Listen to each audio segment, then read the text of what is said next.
everybody. How are you all? Good.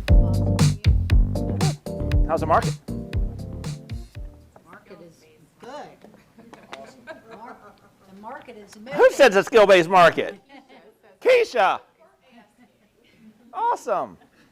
The market's moving. The market's a skill-based market. I love it. Hey, Keisha, tell me more about what that means, actually, if you don't mind me putting you on the spot. I don't mind. I've been in Ignite, so that's why I got that. Like, oh, it's a seller's market. It just means that in this market, a skilled agent will be able to close deals, even though it's in favor of one over the other. That's my. I'm so proud. I'm like so proud of her. So That's it. That's yeah. all I So got. Keisha said that it's a, it's a market of skill. Like, and it's interesting. I think a lot of markets are markets of skill because a market's just a market. So today we're going to talk about something called shift. And Terry and I are really on. Julie, you were. I was in the shift. So there's 3. Anybody else here back 2007, 2008? Mm-hmm. So there's 3 of us here. We're the young ones. I was raising kids back then, but yeah, I was Miss Short Sale. That's all I did for like 2 years. Yeah. Interesting times. So for those of you that have heard rumors of what that was like, we probably won't go back to that. Let's all keep our fingers crossed. So that's good news. My name is John Newman. I'm the team leader of the Market Center, and I also have a team here in the Market Center. And I got into real estate February, I don't remember, the second week of February in 2007. So I got into real estate. I didn't know what a shift was. I don't think if anybody knew what a shift was back then because they didn't write the book yet. But yeah, February of 2007. And had a really good first year. And then I was like, oh, what is this all about? This is new. And it was interesting times. Like, that was, I think a lot of us that were here back then were like, what in the heck is going on? Like, we're having masterminds about like just things that we had never thought of, and short sales and REOs and all these nuances. I did a lot of short sales. I was my first short sale client, so because I had to short sale one of my own properties. And it was intimidating back then because you hadn't experienced, at least I had never experienced something like that before. So when you experience something for the first time, it's a little scary. And then I was on a conference call with Gary Keller about 3 weeks ago, and he used this word called recession.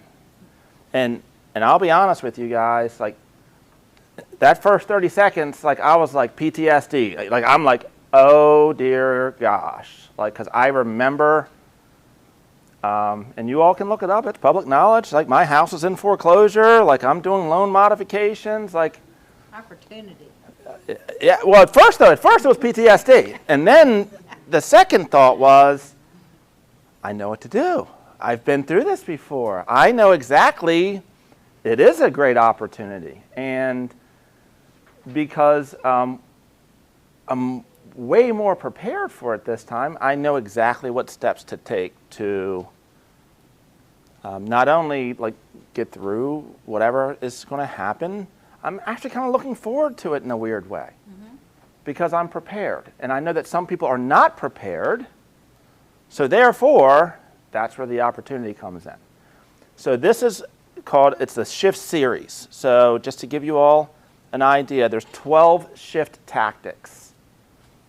We're going to cover 2 of them today, and hopefully I stay on schedule. Forgive me if I go 15, 20 minutes or 2 hours longer than I should, because I like to talk.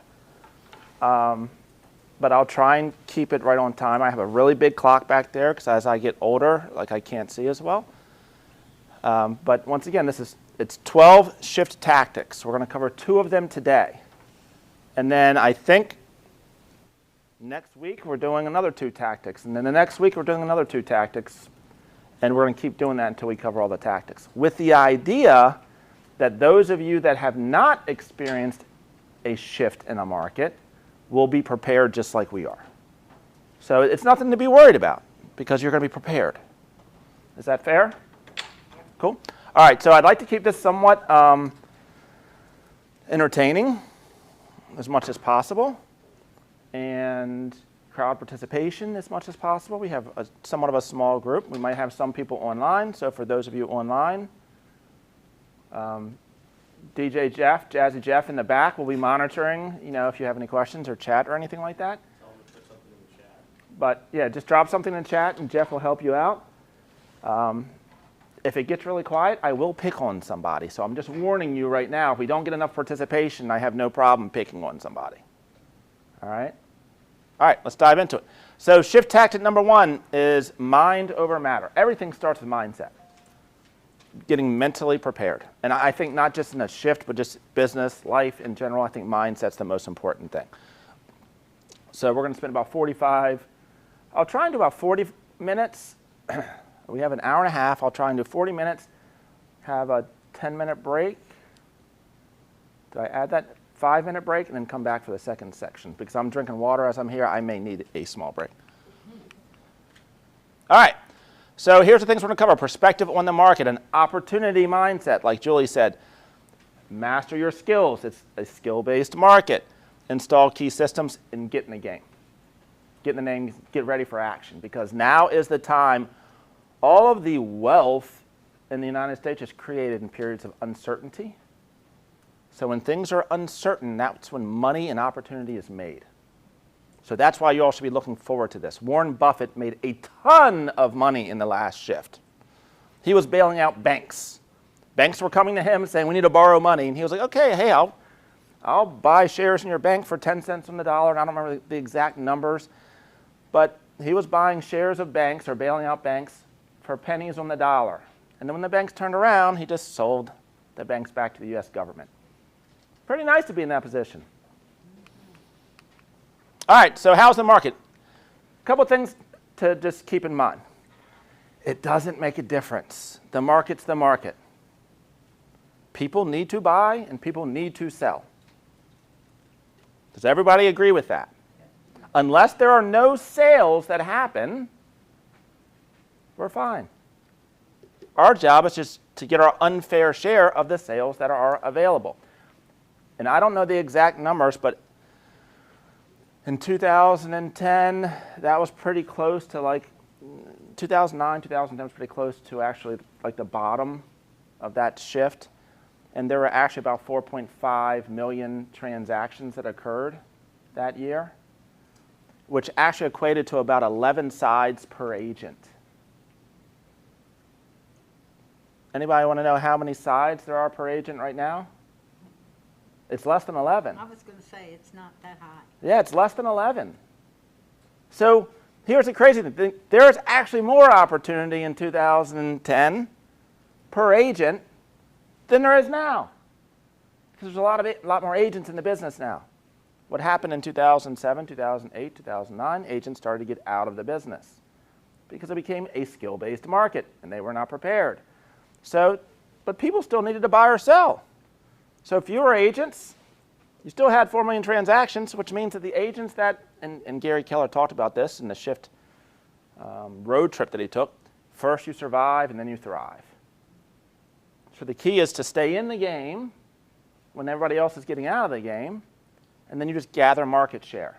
This market center doubled in size during the last shift. We spotted opportunity. All right, so people always need to buy or sell. Now, here's where, and we'll get into some, actually, we'll skip this. We'll go to, that's the next chapter, lead generation. Markets always shift. We're always in a shifting market. And shifts can happen nationally. They can happen at a state level. They can happen at a subdivision level. Some of you are probably seeing right now, oh my gosh, like this community right here, I had 27 offers on a property, or I was competing against 27 offers. And then another community that could be 2 doors down could have 10 houses on the market. So it's when somebody says a shift or a market adjustment, it can be nationally, it can be locally, it can even be down to the subdivision level. My brother and sister have been looking for a house in Calvert County. They're between northern Calvert County, which leaves them with Owings and Dunkirk. They're pre-approved for $600,000 to $650,000. Last weekend, they wrote a contract on a house, and they had 12 offers on the property. Now, I have a house in Pasadena that's been on the market for 12 days, which sounds crazy right Oh, now. I know which one it is too, on Cloverhill. That's it. That's it. I saw it come up today and I was like, it's overpriced. It's so stale that Julie even knows about it. Actually, funny story, we've actually had 3 contracts on it. Oh, well, good. Good for you because All 3 of them fell apart in the first 3 days because the buyers backed out in the first 3 days. I The tried one that to get- happened this morning was because the parents told the children it's a bad time to buy a house. I tried to get the listing next door. Yeah, it was a little overpriced, by the way. It was way overpriced We were for that pushing. neighborhood. Well, we were pushing the market because when the markets are going in this direction, see, you're always when you're pricing and evaluating properties, you're always anticipating the market that is coming, not the market that's happened in the past. So if the market is going in this direction, which it has been, and the last house sold here, I'm typically trying to price it here. I'm pricing ahead of the curve. Now when it goes in this direction, now what am I doing? The last one sold here, I'm pricing it here. Now, we're not there yet. I'm not saying we're going there. However, I'm always trying to anticipate where the market is going, not necessarily where it was. So I was pushing the price, and guess what? I got caught with my pants down. I can't push the price anymore. Not in that neighborhood. It's just So. not a neighborhood that will, unless it's a really big house. I not saw a really big. real big house on Kent sell in the You know it's bad when your other agents know that your listings are sitting, by the way. Thank you for reminding me of that, Julie. All right. You're in my backyard, sorry. Markets always shift. In the Washington metropolitan area, we typically see now it's about every 8 to 11 years, we see cycles, business cycles. This last one has been stretched out a little bit longer because we've been in a very, very low interest rate environment. And now what are we starting to see with interest rates? Matter of fact, my first house, I'll show my age, my first house that I purchased in 1999, my interest rate was 8.75%. And I was okay. I was happy. I was okay with that. 6.5, I was happy. That was in 94. So anybody want to know what the 10-year Treasury has done since basically like 1990? The 10-year Treasury, which is a barometer of what mortgage rates are doing, since I think it's around 1990, has literally done this. 30 years. We've had 30 years of declining interest rates. 30 years. Now, we all knew at some point in time that it can't go below 0. Oh, it did go below 0. Well, it actually didn't did. It's distinctly possible that the next 3 to 5 years we see that. It's probably going to happen sooner. As a matter of fact, Gary Keller said on the call that we were on, he would not be surprised if we see interest rates 8 to 9% in the next 12 to 18 months. You will start to see things come back. My first house that I bought, and some of you maybe never even heard of this, was called an ARM, an adjustable rate mortgage. It was a 5-1 ARM, which means that it was locked in for 5 years, but then it could adjust every year thereafter. Luckily, interest rates went down. But if I'd have done that 5-year ARM and interest rates are going up, what happens? Your rate goes up. Yeah, my rate goes up. Better hope that my income keeps pace with interest rates, or else I could be in trouble. All right. Change equals, and some of you have already alluded to this, change equals opportunity. So don't be worried. Markets are markets. Markets always fluctuate. Matter of fact, even in a, whatever we call, there's no such thing as a normal market. Markets are always fluctuating. I would track, I do a lot of sales in the 20715 zip code of Bowie. And Bowie has a cyclical market throughout the year. So like houses in the wintertime typically see a little bit of a decline in value compared to the spring and the summertime. I don't know why, I think it's because of people want to move schools. And I would track that. So markets are always changing, always changing. We just have to be skill-based, understand the market so that we can properly advise our clients. All right, supply and demand. Simple economics.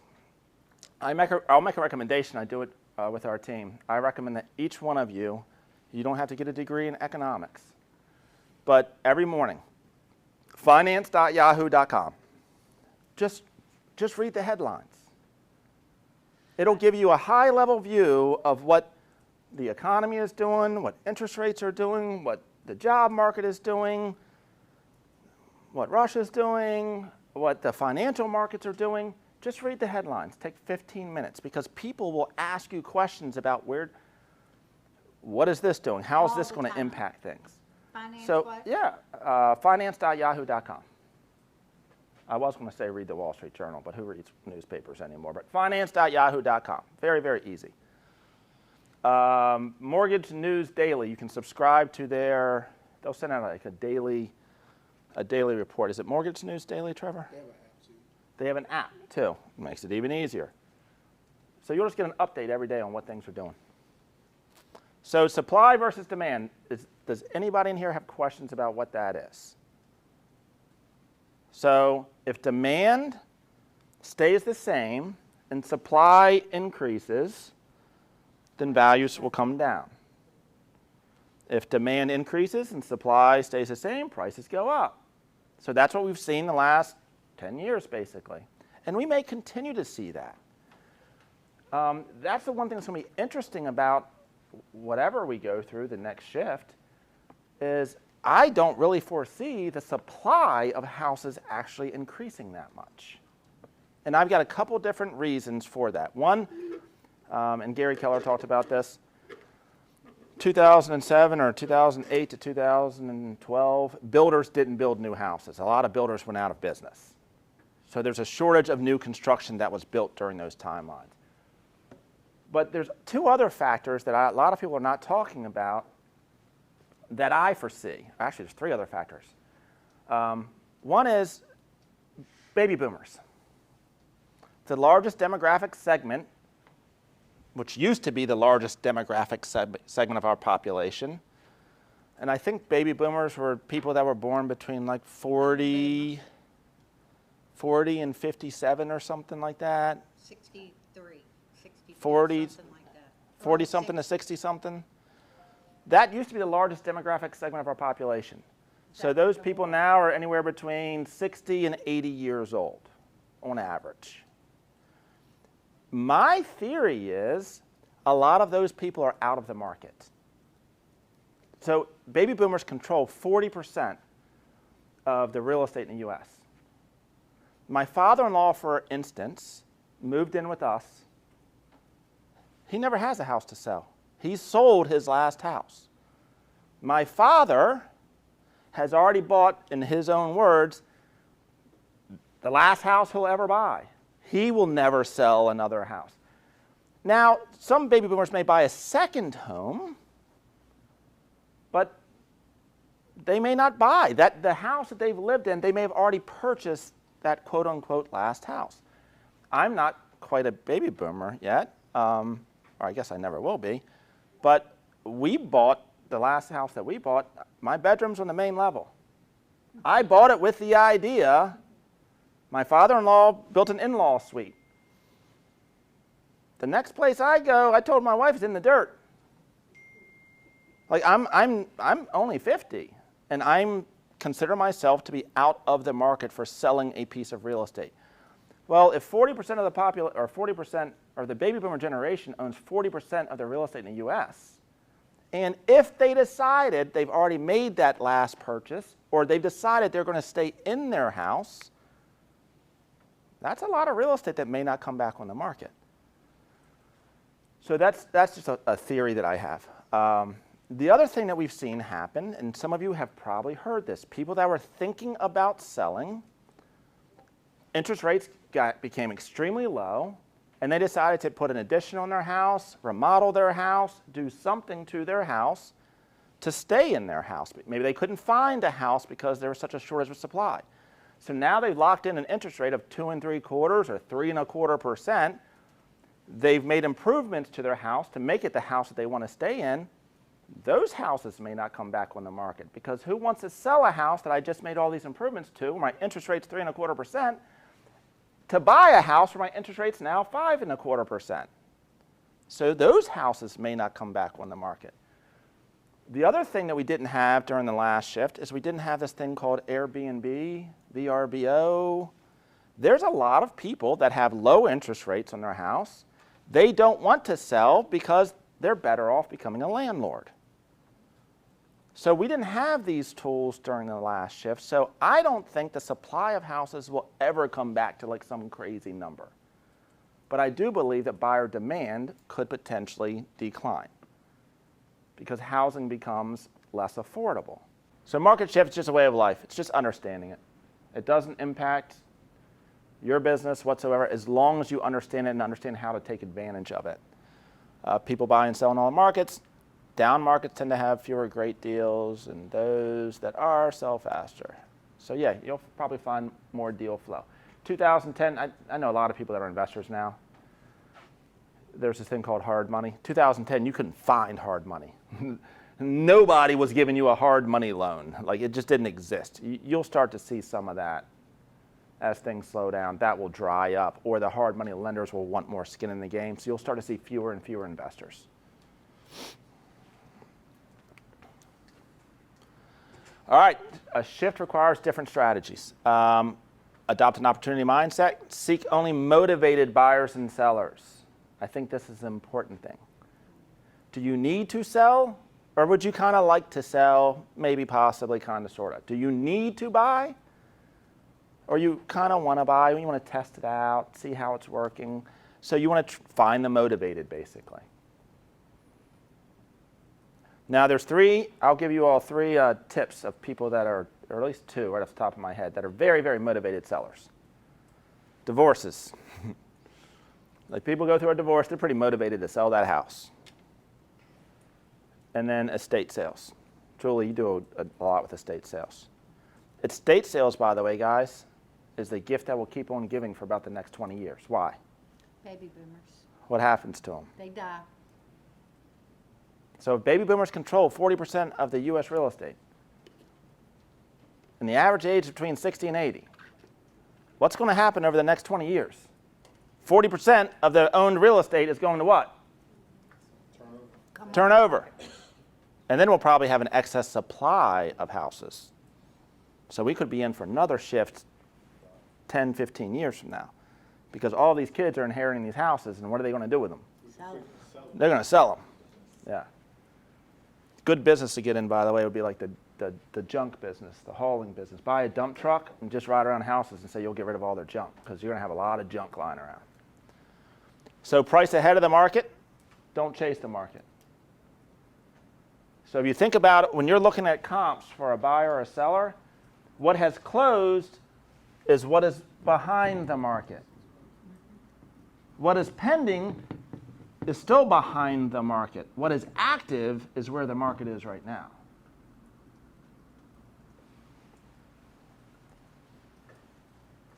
Oh, condition of listings. You're going to see something called, the last 2 years you could sell anything. Didn't make a difference the condition of the house. Like, we're still seeing some of that, actually. Matter of fact, right now it's still kind of a good time for, you're not seeing much of a premium for a house that's like fully renovated, decked out, brand new, versus like grandma's house that is functional but dated. There's not much of a premium there right now. But as things slow down a little bit, if that happens, people will be more scrutinizing of the condition of the property. So staging will come back, and all these different things become more popular. Motivate buyers with a sense of urgency. So how do we do that? Eric, I'm going to pick on you. Interest rates. Interest rates. Yeah. Now, we're not financial prognosticators, but one quick Google search, and you could find an article by Barron's or by the Wall Street Journal that will give you predictions of where they think interest rates will go.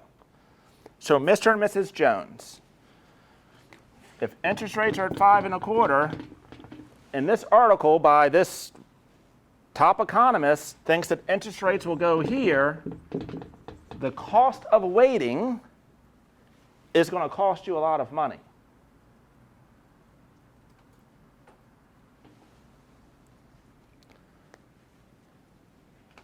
And then you ask the question, why are you buying a house? Why are you buying a house? Because I want to get out of mom and dad's basement, or I'm tired of paying rent to a landlord.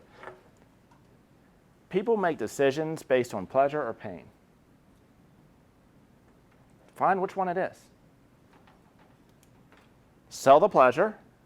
Oh, can you imagine yourself in this house with this backyard with the 2 kids, playing baseball, basketball, or da-da-da in the backyard? How would that look to you? How would that make you feel? Oh my gosh, I can see that. Like, that would be so awesome. Great. Now you're getting to their motivation. They're ready to make decisions. Qualify and convert leads quickly. This is the other thing that is really, really important. Especially with buyers, it's really understanding their motivation. Do not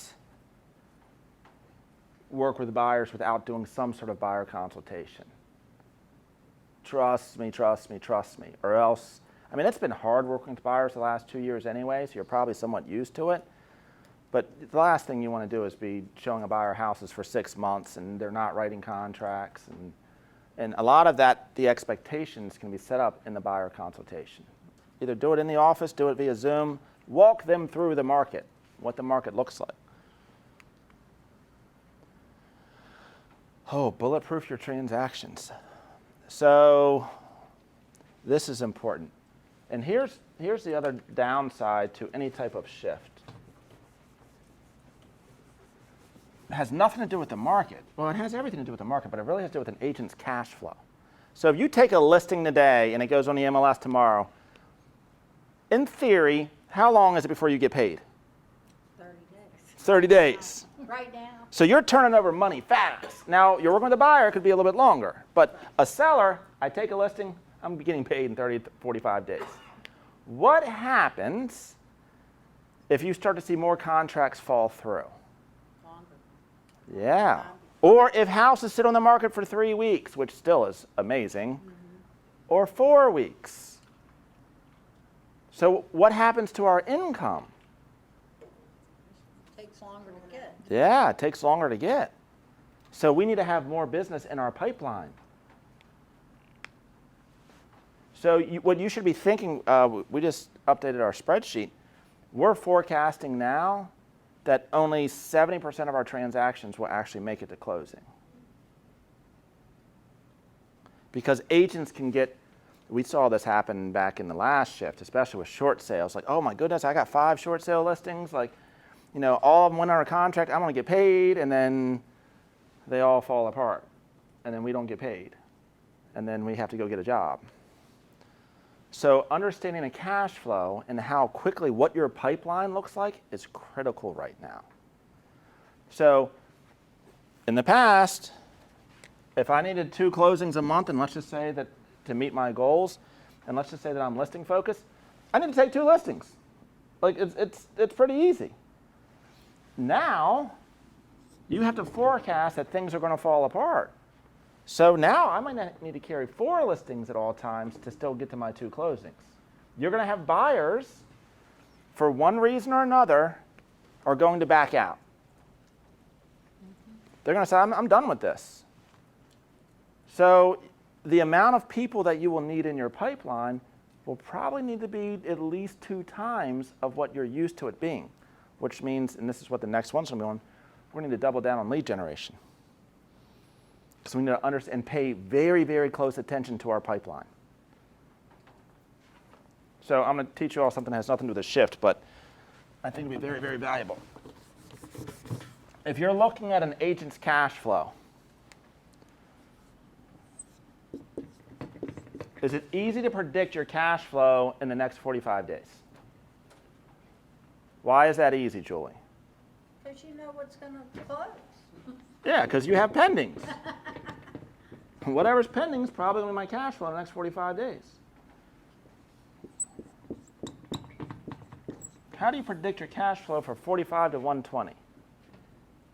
You just, what's the word I'm looking for? That means I'm going too long already. You project How do you project? trends. No, you look at, you just know, it's inherent, you You follow. know. You, like you said, you pay close attention to your pipeline, you Okay. know. Okay. So your pipeline. You know. That's the typical answer I get. It's my pipeline. What's in my pipeline? Hopes and dreams. There you go. That is the honest answer. That's the best. That is. Trust me, I will go through an 8. Let's go through your pipeline. Oh man, my pipeline is stacked. Like Mine's stacked, and I've got about all these 30 people in my buyers, pipeline. and I've got 3 that are really serious. Yeah, right now. there you go. And that's what I saw when I started going to the agent's pipeline. Like, let's go through all these people. And what I found out is that we tend to aggressively or overestimate what our pipeline actually is. Because it makes us feel secure, it makes us feel safe, it makes us feel good. And you really need to scrutinize that pipeline.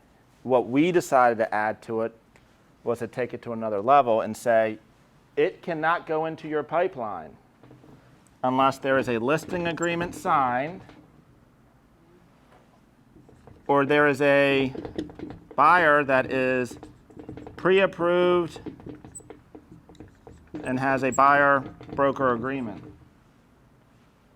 That's now what's going to be in your pipeline.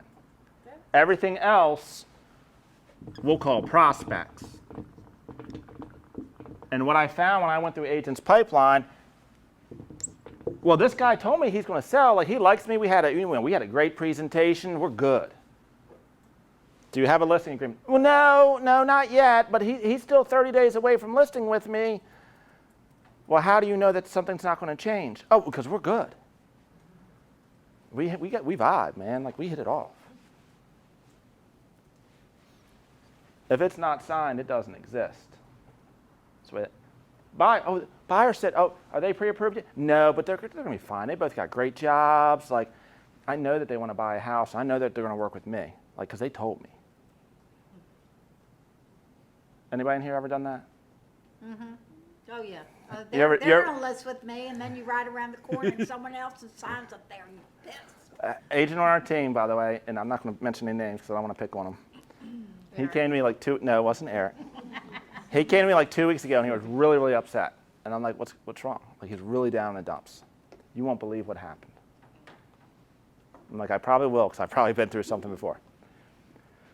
There was a house in Howard County for like $1.3 million. And he's been working with these people for like a year. This story actually gets worse. I'm like, so what happened? He said, I just found out that they listed their house. I'm like, well, would they call you? They email you? No, I'm out showing them houses. We're getting ready to write a contract on the house. I called the loan officer, and the loan officer said, hey, by the way, did you know that their house is actually under contract? The funny thing is they're still using him, supposedly, to buy the house. So he gets to help them with the $400,000 condo, but the $1.2 million house went with somebody else. And he thought it was in the bag. It's in the pipeline. In the pipeline, solid. I'm booking it. And now he learned not to do that anymore. Okay, well, so Now, I don't know why it happened. I don't know. I learned a similar lesson, and so now when I'm sitting, it's a double deal like that. When they're like, well, I want to find my house first before I list, I get the listing agreement right then at the same time I get the buyer agreement. Yeah. It's That's like, what we try and tell people, the same. And not only that, but if someone says, I'm going to list in 90 days or 120 days, Yep, great, let's get the paperwork out of the way. and focus on doing this. And what we can do is we can start marketing it internally on Flagship first. You're not going to have to worry about showings or any of that stuff, but we'll start getting some pre-marketing done. Oh, and by the way, if you change your mind, like our listing agreement says, you can cancel 24 hours written notice. So you really have no downside. We want to get those listing agreements signed.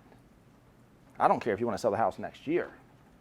We're even thinking about now offering some service with buyers where they sign a listing agreement when they buy the house. And we'll give them a discount down the road. It's almost like a lock-in pro. No, other companies do things like this. Like cruise ships. You lock in the next cruise today, you'll get it for 20% off. Well, why not get a listing agreement signed? You just helped a buyer buy a house. Ideally, they're happy as can be. And give them a break. You can now start to book cash flow in the future. And trust me, you have that listing agreement signed, what's the likelihood you're going to stay in contact with them? Pretty good. All right, expenses.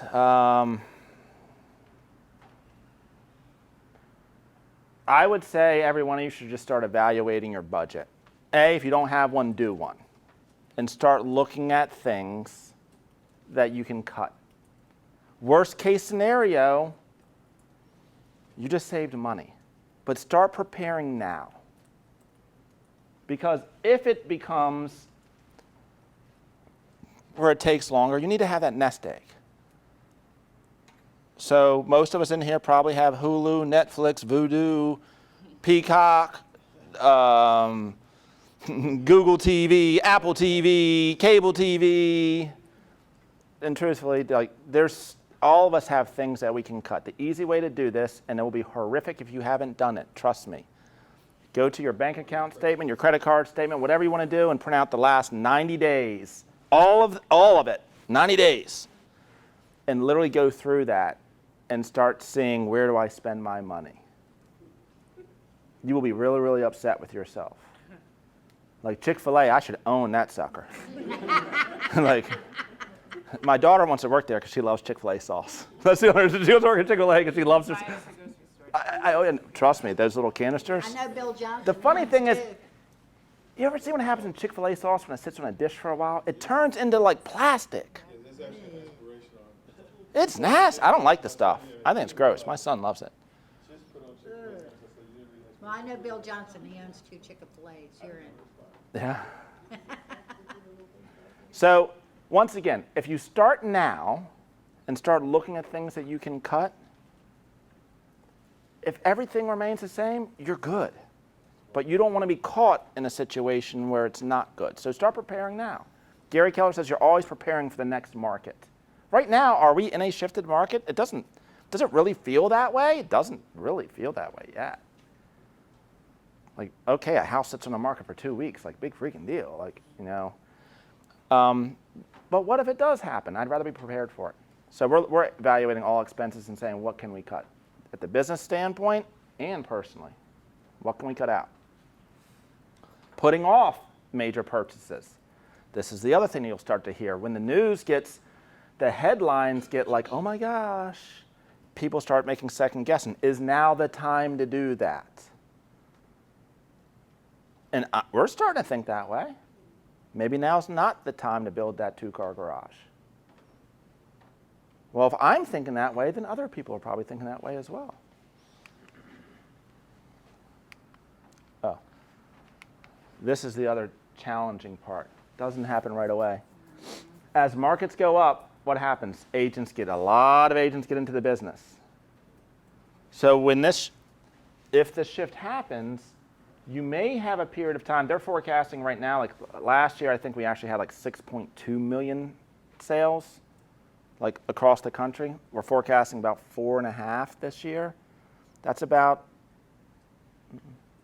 30% less transactions that are available. However, there's as many real estate agents across the country right now in pre-licensing as there are real estate agents right now.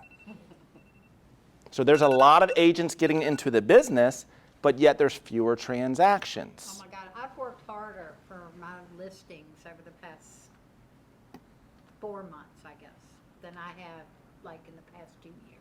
Now, eventually, what will happen is some of the agents that are not skill-based will then get back out of the business, and it'll work itself out. But once again, that 3 to 5 month window, it could feel hard. Yeah. Terry, Julie, Like, how many agents do you think are still here that were here in 2008, 2009? in this office? Yeah. So there's 200 some agents in this office. There's 200? I thought it was 400. 200 producing agents. Oh, I thought it was Some of more them are like just 60 have or a 80. referral license. So how many people do you think are here? I know that when I see that sheet by the coffee, I don't know but 1 or 2 people on it. Terry, how many do you think are here? 10? 20? 20 maybe? Not many of them.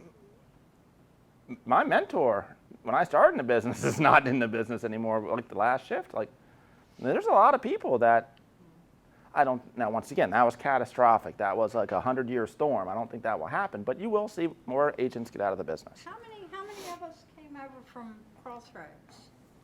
30? 30? Quite a few. There's not 40? many of them here. I know, because half John of them were down Reynolds? You? No, Reynolds wasn't with us. Oh, I thought he was a Crossroads. Diane, Jeannie, Oh, yeah, that's Jeannie and Michelle, Lisa Parks. All right. In a downshift, I would say in any shift, be prepared for all hands on deck. Be prepared to double down on whatever you're doing.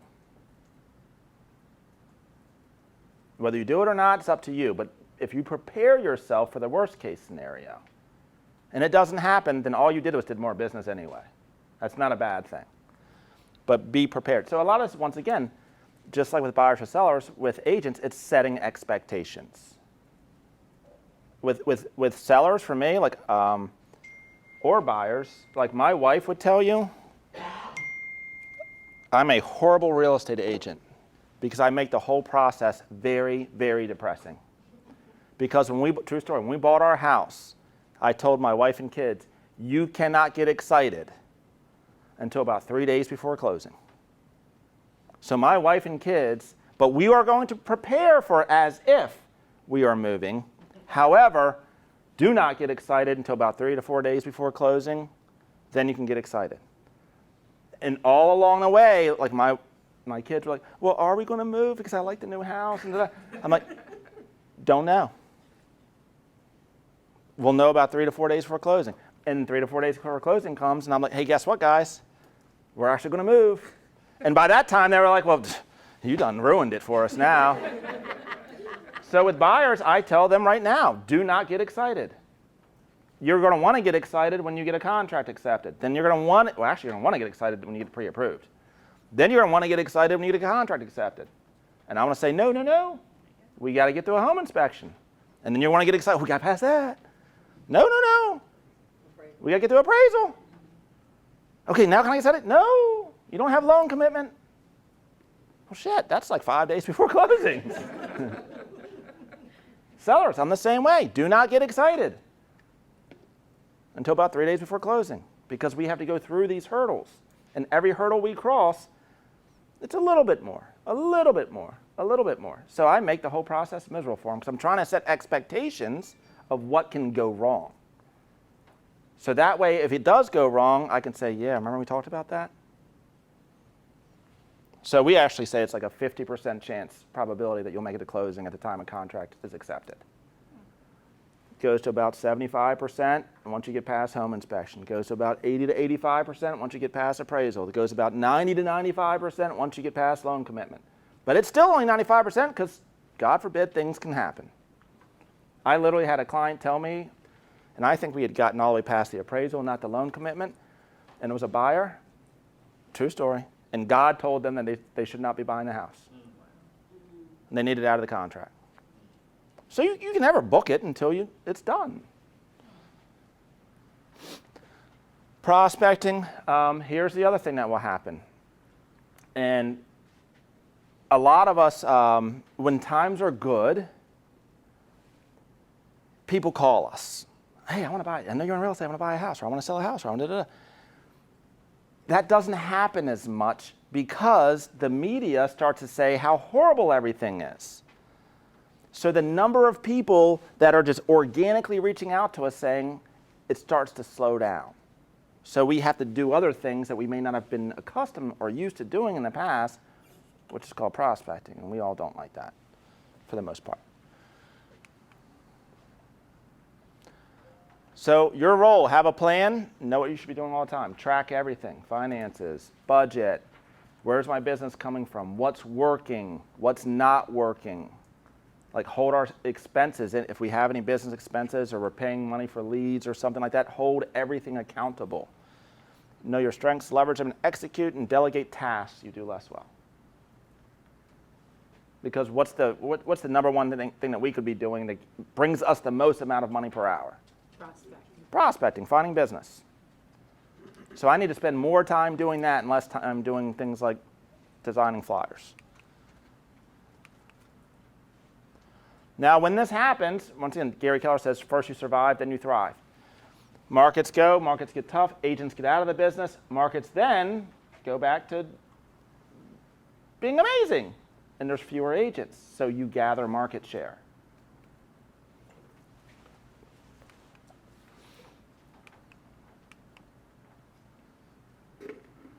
Scripts. Haven't needed a whole lot of scripts for sellers in the past 2 years. You want to sell your house, Julie? Yes, I do. Okay, great. I'll help you. Doesn't really require a whole lot. Our conversations are going to have to be ratcheted up a level to set proper expectations. Understand the market. Yahoo Finance. There's all types of market analysis stuff built right into Bright.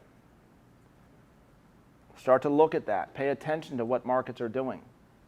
If you're going on a listing presentation, spend time prior to that listing presentation analyzing that market. What's the supply and demand? How many months supply of inventory? What are houses selling for? What's the condition of the houses that are on the market? Lead generate 3 hours a day. Once again, if you do that, you're going to be safe no matter what. It's kind of like preparing for a budget. Do not take overpriced listings. Why would we not want to take overpriced listings? Don't want to spend the money. There you go. On the market. If things are going to be tighter, every time I take a listing, I'm putting out money. And Lord knows, do I want to take buyers that are not serious with gas prices at $5.50 a gallon?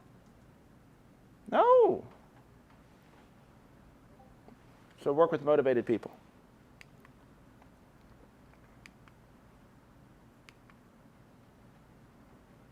Keep up with your education. Like if you're cutting your budget, the one thing you don't cut is you don't cut education. You can get a coach that's been through this before, would be my recommendation. My coach asked me last week, send me your pipeline.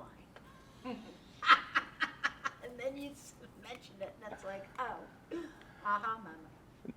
Know national and local statistics. So I would actually prepare a graphic, call your lender, and say, I want to prepare an infographic of the benefit to buying right now.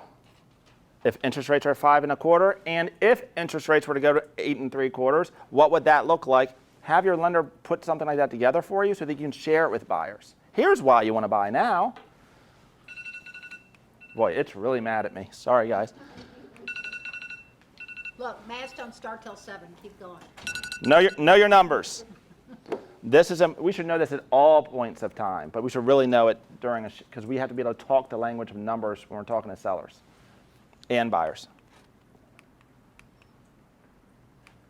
I think I just went to this. All right, motivate buyers to buy. Well, there was a motivate sellers.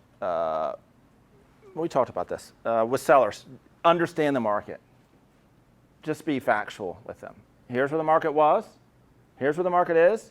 Here's where people are saying, forecasting that's going to go. The reason it's going to go there is because we're forecasting interest rates to go in this direction, which means there's going to be fewer buyers that are able to buy. So what does that mean to you? Can you go back one slide? Yeah. I'm thinking another one. It was saying the numbers, the numbers. Know the numbers, yeah. Oh, yeah. Thank you. Yeah, you'll start to see these come back, by the way. This was a skill set that people used like years ago, but there ain't many expired listings on the market anymore. You'll start to see more of that. Lee, in that Lee. Yeah, you'll start to see that again because agents will overprice the property. It'll sit on the market for 30 days. The seller will get upset and say, it must be you, the agent, because my house ain't selling. So you'll start to see more of that.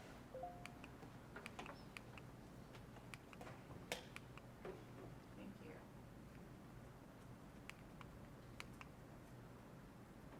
Focus on your 20% activities.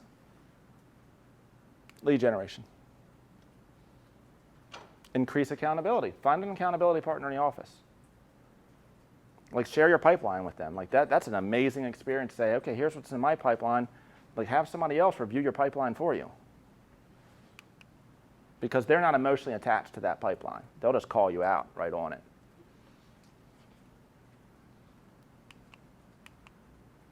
Commit and don't quit. And the way that you'll be able to do that is it's much easier to control your expenses than it is to control your income. So if I'm looking at my pipeline, we just added this. Agents always have two numbers, from what I've found. The next one's, by the way, on lead generation, so you all might want to leave. No, I'm joking. So there's two numbers that agents have typically. They have their goal. Here's what I'd like to achieve. But then they also have another number. What's the other number, Julie? What would you guess the other number is? What, are you trying actual versus? Well, how many of us in here have goals? Yeah. Yeah. Is there another number that's really important to you, aside from the goal? No. What did you say? The, what? How much you gotta, like, to survive? Well, I'll just... Yeah, I don't know where you're going. There you go. The nut. My goal is here. I'd like to do this. But my bottom line is here. Because see, you can not hit your goal and probably still be okay. You might not be happy, but you're not homeless. You need to know this bottom line number. So we're looking at two numbers at all times. Where is an agent in relation to their goals? But when you know your budget, you know bottom line. Me that, I know what I have to have every month to run my business. There you go. So when I'm looking at... That's the number I have Yeah. to get. Yeah, so if I'm looking at the less, pipeline, yeah, that's Then painful. I'm in the red, Yeah. and that ain't good. So when you're looking at this pipeline, I'm looking at two numbers. Where are you in relation to your goal? And where are you in relation to you're in trouble financially? And the only way that you're going to know that is to have a budget. Who cried when they wrote that check today? I filed an extension.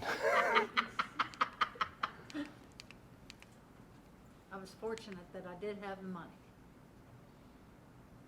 Let's see that. It is.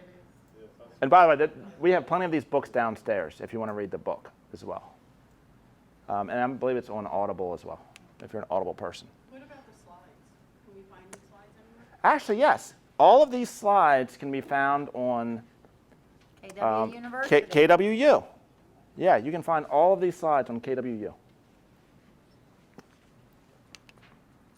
All right, that's it for any questions on shift tactic number 1 mindset. Everybody excited now, or are you terrified? So excited. I think some of you are actually terrified.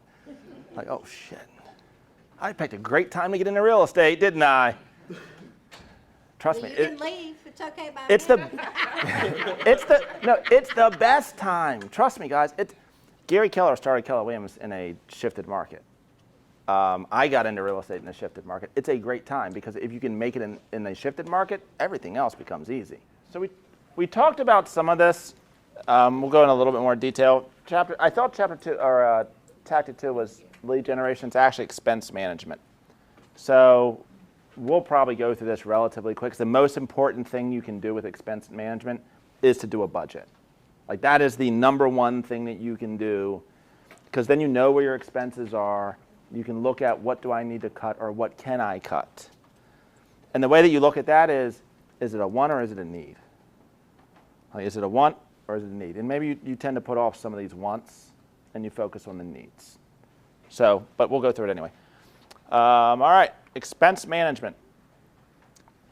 When the market shifts, your margin and your cash flow become the biggest issue. Cash flow can become a challenge if you're not prepared for it. And then your margin could actually come down. So we want to try and cut expenses wherever possible. Once again, this is business-related expenses. Now, there are a couple things you don't cut for your business. Education's number 1. Marketing. Marketing number 2. Matter of fact, you probably want to increase some marketing. But you might want to evaluate, other things like what can I outsource? What can I leverage out so that I can spend more time on the most dollar productive activities? Can you really thrive in a down market? Some can, some will, some won't. The answer is yes. As long as there are sales that are available, like I said, they're forecasting about 4.5 million sales this year. That's 4.5 million transactions. How many do you need to meet your goals? Most people, 15 to 20 transactions is pretty darn good. So you only need 15 to 20 out of 4 million. Because you can do transactions in all the other states. It's called just a referral. In the short term, everyone's affected by a market, and they'll feel it equally. We'll all feel it. But then some people that have cut expenses, they prepared themselves, will actually just push right through. And they will have a better business coming out of it. So get your money in shape. The other reason that you want to cut expenses is opportunities pop up. Opportunities will come up. You'll see more opportunities in the shifting market. And when you see opportunities, as long as you're prepared for them, you can jump on those opportunities. Like Warren Buffett, who jumped on the opportunity to bail out the banks.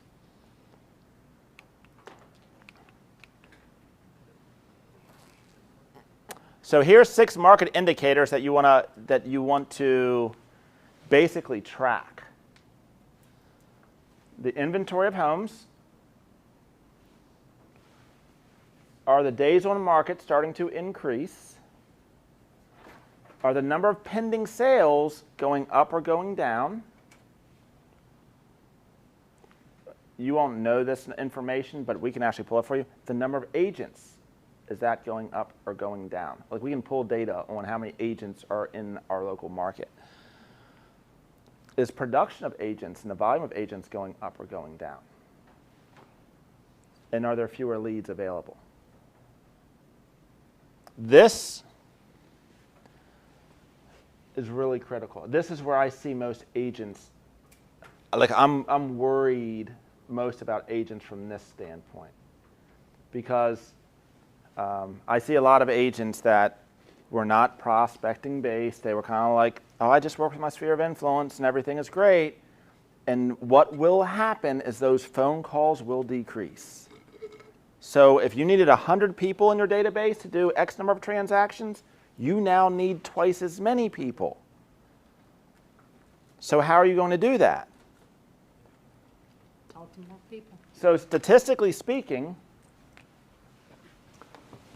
about 6%, if you have a 36 touch, and you have 4 conversations once a quarter with these people, about 6% of your database will equate to a transaction.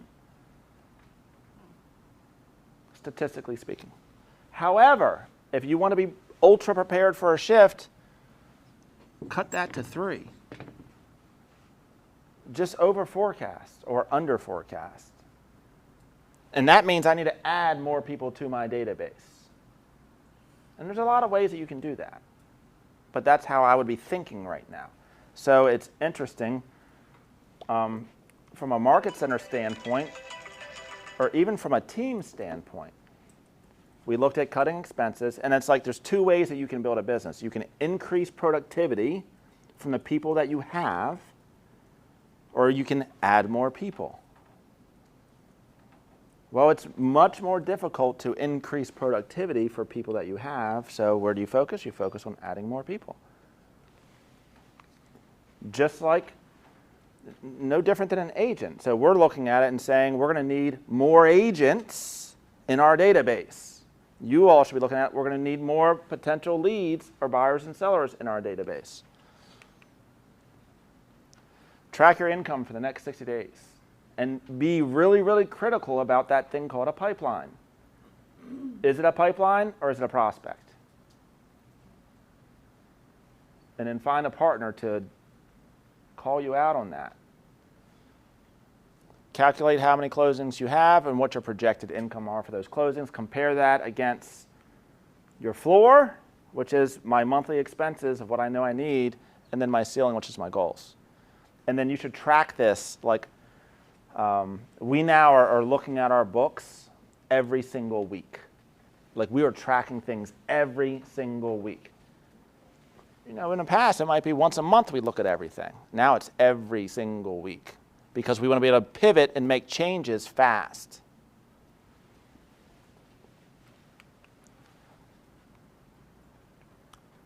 I think the pipeline thing for you all is probably the most important. Always like use a spreadsheet, use command, whatever works for you. But really look at that on a daily basis. What's in my pipe? That's Eric. We talked about this a long time ago, and I'm sure some of you have any of you ever seen this happen? You put a bunch of people in your pipeline, and all of a sudden, you start somehow losing people out here. Oh man, I forgot about that person. And then I call them like 2 weeks later, and like, oh yeah, Oh, I bought a home last week. Yeah. Last week. Yeah, that's happened. So really segment that database and that pipeline. Is it a prospect? So if I'm looking at my day, first I'm buttoning up my pendings, making sure that stuff is on point. Then I'm looking at my pipeline, and once again, I define a pipeline as a listing agreement signed, buyer broker agreement signed, and somebody that's pre-approved. And then I'm going through my prospects.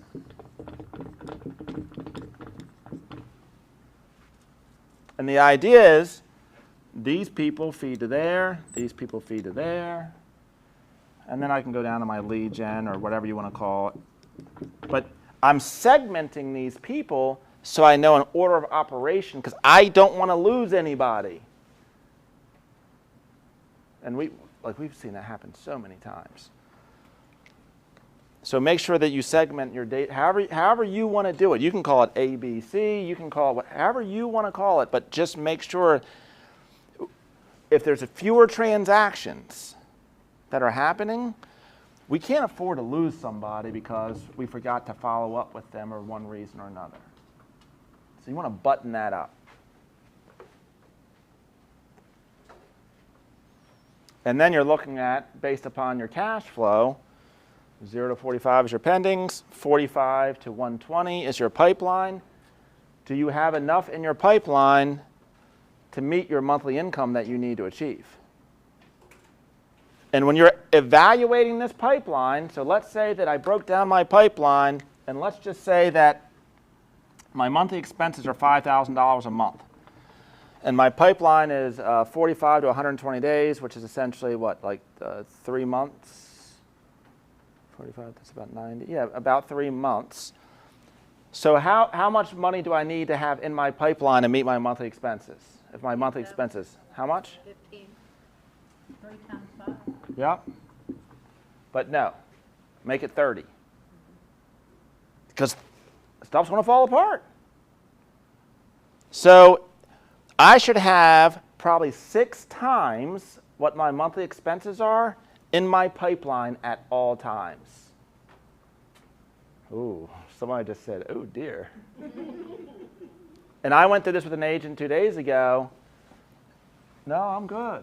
And what did I find? I said they had 2 transactions that were in that pipeline, which seemed like it was enough to meet their monthly expenses. And I said, what happens if one of those fall apart? He said, I'm in trouble. Yeah, so what do you got to go do? You got to go get some of these people and get them up there. So where's your focus now going to be? Well, my focus is going to be, I'm calling all these prospects that I have and getting them into my pipeline, and I'm calling my pipeline and getting them into, okay, it's time to get off. Does that make sense to everybody? So 6x your monthly expenses should be in your pipeline at all times. And that's like the thing that you're looking at on a daily basis. Do I have 6x in my pipeline? 6x my monthly expenses at all times. And then you'll be safe.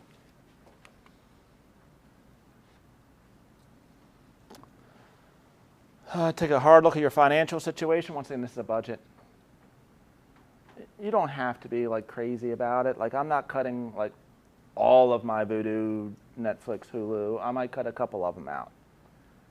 But I'm definitely watching gas more often now. I'm paying more attention to, do we need to eat out as much as we used to eat out? Does anybody else in here like go to the grocery store and like a week later you're going in your refrigerator and you're throwing out all the stuff that you just bought, or am I the only one? You're the only one. You said it drives you crazy? Yeah,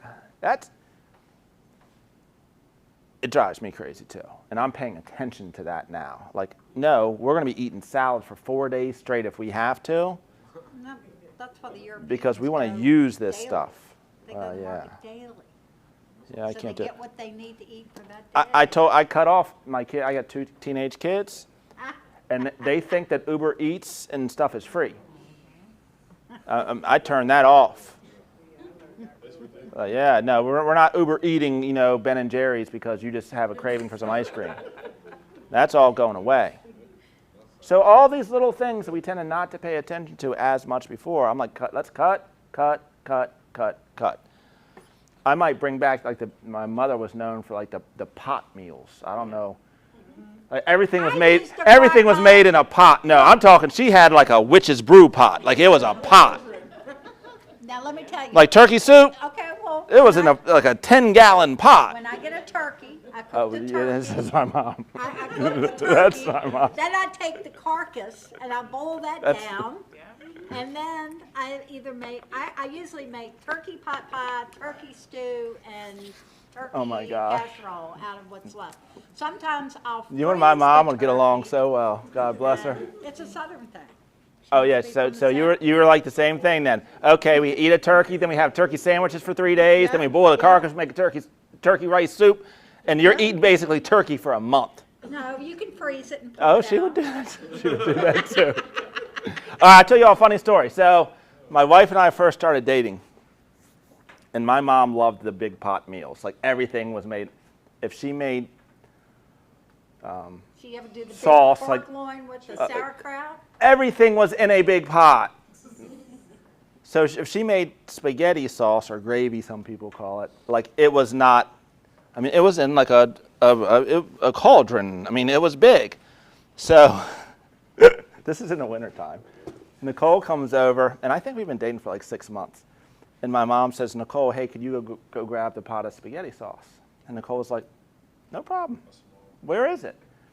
Go out the back door, right outside the back door, in the snow, you'll find this big pot with a bungee cord wrapped around it so the raccoons can't get in it. And Nicole thought she was joking. She was like, you all eat stuff from outside? The pot was so big it wouldn't fit in our refrigerator. So I might bring back the pot meals. My kids would be so upset. So anyway, this your personal expenses. Is now the time I'm evaluating things now, saying, okay, is now the time to do these certain things that we had wanted to do. I'd rather prepare for worst case scenarios because trust me. We used to have masterminds in the old office about all the agents that had a house in foreclosure. And we would literally sit around and strategize, what are you doing to save your house? What are you doing to save your house? Now you can look it up. It's all public record. You can look me up. My house is in foreclosure. I was an expert at figuring out who I wasn't going to pay. Like I learned how to, this bill, I don't have to pay you because you can't take anything from me. Like doctors, oh no, you ain't getting paid. Like y'all can just bill me every month. My mortgage had to get paid. Health insurance had the premiums, but the doctor, that little copay thing, yeah, we'll figure that out. Credit cards, oh no, y'all ain't getting paid. Y'all can, so it wasn't fun. Like it was probably one of the most stressful experiences I've ever gone through. Bill collectors are calling me every single day. We had to take this back when we had like the wall phones and the voice messages, and like my wife was like, oh my gosh, every single day some bill collector is calling me. And it's because we were not prepared for it. So if you walk away with anything, it's just be prepared. I'd rather set you up for the worst case scenario, and then you're still going to be okay. So I have a question. If you Yeah. hit that bottom during a market like this, how did you focus to stay an agent and get yourself? I'm too stubborn or too stupid. I didn't have any other option. So true story, like I was painting in the evenings. Like on weekends, I would go out and paint because I needed cash flow. I was on stage at Mega Camp one year. We were talking about short sales. And like I said, I had a short sale. I was my first client for a short sale. That's how I learned short sales, because I had to short sell my own house. And Gary Keller was like, I bet that was hard for you. No, what was hard for me was my son wanted this, this Lego Star Wars Lego thing. And I guess back then he's 17 now, so probably 7, 8. And so I'd come home every Friday, and he was like, hey, Dad, can we go up to Target so I can buy the Star Wars thing? I'm like, no, can't do it today. Can't do it today. And Nicole would say, no, he's got to wait for the next closing. And Logan eventually said to me, Dad, I don't need your money. I have my own money. Well, little did he know, he didn't have his money in his piggy bank. I needed that money. Ooh, I had to ride my son's car payment. And I'm grateful for that experience now. Like it sucked then, You but know- today I'm grateful for it. That's Why I still drive a 2011 Nissan Maxima. I got a 2013, but back then, Christmas came along, and my husband got laid off, and I didn't have any money for Christmas, so I'd put Christmas on a credit card. And ever since then, every transaction I put 1% in a Christmas club, and I know it doesn't get a lot of interest, but I know I'll always have Christmas for my kid. Yeah. I mean, you work your way through it, but Because I think that's probably the reason why there's so much dropout in this industry is because if there's no money coming in, you have to get another job. yeah. You know, it's just, is it a matter of who's the strongest to be able to survive working 2 jobs to see through it? Well, I tell you, it's not that, it's the people that get in want to be order takers. They don't want to do the work it takes to be a good real estate Yeah. agent. Well, I mean, I will tell you some of the things that I did. Once again, there's always transactions that are being had. So back then, short sales. So I would literally go. Here's the thing: when someone is behind on their payments, it's public record. So I would go to the courthouse and I'd print a list of people that were behind in foreclosure, and I'd go knock on their door. Like it's by any means necessary. Like there's no option by any means necessary. I will make this work. My biggest problem was not actually the real estate side. My biggest problem was in 2003, 2004, 2005, when everything was like, oh my gosh, like money just falls from the trees when you're in real estate. I went out and bought everything. So I went out and bought the fancy car and the fancy house and the beach house and the this and the that and the that. So it actually wasn't my real estate business that actually was bad. It was I was over leveraged personally. And that's what I don't want to see people see today. So when I talk about looking at your expenses, some people aren't going to do that. And I don't think it'll be nearly, once again, I think it was a 100-year storm. I mean, there was like, banks were collapsing. I mean, I don't think we'll be anything like that.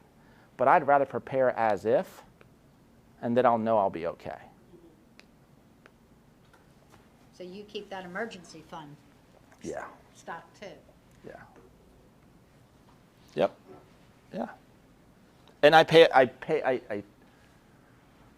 you saw all the spreadsheets. Like, we overanalyze everything now because we want to make sure that we're seeing things in live time when they're happening, so it's not too late. Jeff, you were in the meeting last week. Like, we had a meeting last week. We were going over like P&L statement and budget, and we were trying to figure out this pipeline thing. And I literally said, if we don't figure this out, then all of y'all are fired.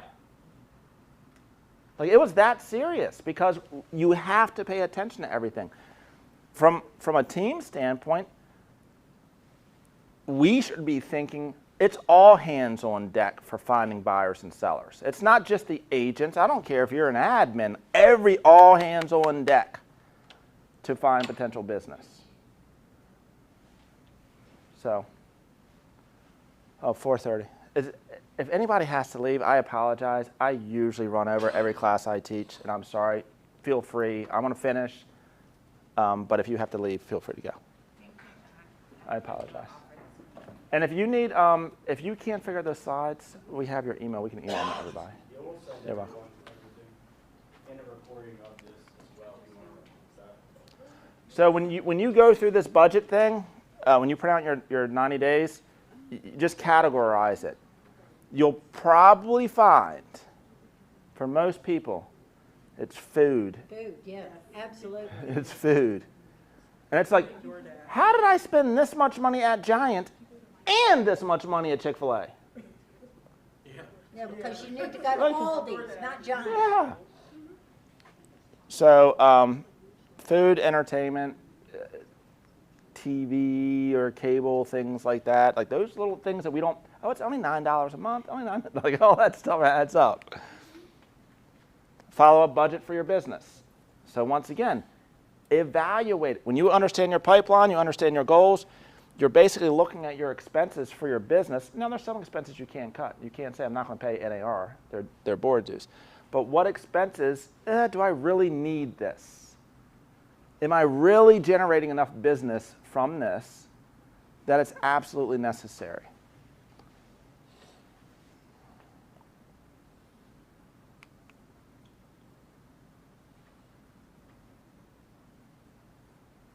Then there's your margin. So once again, if you add up your personal expenses, your business expenses, what income do you need?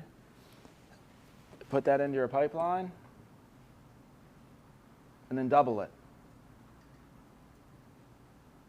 And a lot of people, if they do that, most people, if they do that, they're going to look at that and say, oh, damn. So what do I need to do? I need to go out and find more business.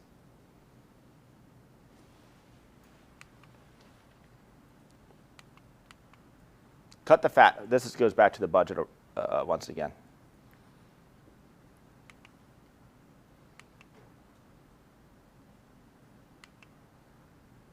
Back up, back up. Start cutting snail mail, what do you mean by that? I think they're talking about like direct mail. Direct mail, okay. Because I mail out a lot of stuff. I mail out birthday cards, I mail out thank you notes. And a lot of this stuff is like for market center stuff. I would tell you, you asked like Melissa, what helped get through it? Mm-hmm. It was the other agents in the office. I can relate to that, because there's been times, I mean, I've ridden the roller coaster, that, I'm high on lake when there's closings, and then you're down when your pipeline's low. And that's one of the main reasons why I come in so often. Yeah. You become the company you keep when you're around like-minded people, you think like like-minded people. Yeah, there was a lot of like one person picking another person up, like helping. Okay, I know you're struggling. That's okay. Let's get through it. I'll be your accountability. Like it was literally like, I think bonds were formed in the office with people because we were all in the same boat. And once again, I don't think it'll be anything like that. So I'm not trying to scare you all, but payroll, lead generation. This is a big one. You don't want to cut lead generation. However, you want to hold lead generation accountable. Like, so let's say if I were using Zillow, let's say if I were, I would evaluate that and say, am I really getting the return on investment that I need? Is there another method that I could use? Maybe it's a little more work. Maybe it's not as convenient. But how can I cut? Maybe I want to run Facebook ads instead of paying Zillow because I can generate 3 times the amount of leads. It's going to require more work from me, yes, but I'm willing to put in the work. Or maybe it's I'm going to cut all of my lead gen sources and I'm going to go knock on doors, which costs me nothing. So you're just evaluating what you could be doing. Payroll, what not to cut? Oh, customer service, training, coaching, education. Don't ever cut that. Use human energy. You know, there's always have two choices. You can either pay somebody else to do it or you can do it yourself. So the other thing, Melissa, that I would tell you, it did seem like I was working more hours. I doubled down. Like if I was typically working 50 hours a week, maybe I had to work 70 hours. But I was willing to do that versus the alternative. Get more assistance. Once again, I think it's analyzing your business and saying, I know I need a bigger pipeline. I know I need to generate more leads. What are the things that I'm doing on a daily basis that are not really the best use of my time? And that's like utilize ABBA, transaction coordination, like all of these like small things that will free up our time. Leverage your yard signs. If you're going to do an open house, maximize the opportunity for the open house. So if you're going to do an open house, bring your database of people to call while you're sitting there. So utilize time and energy more effectively. This is old. They just use e-edge. See, this is a short one. Once again, any type of market, when there's uncertainty, there's opportunity. And here's the best part about this, guys.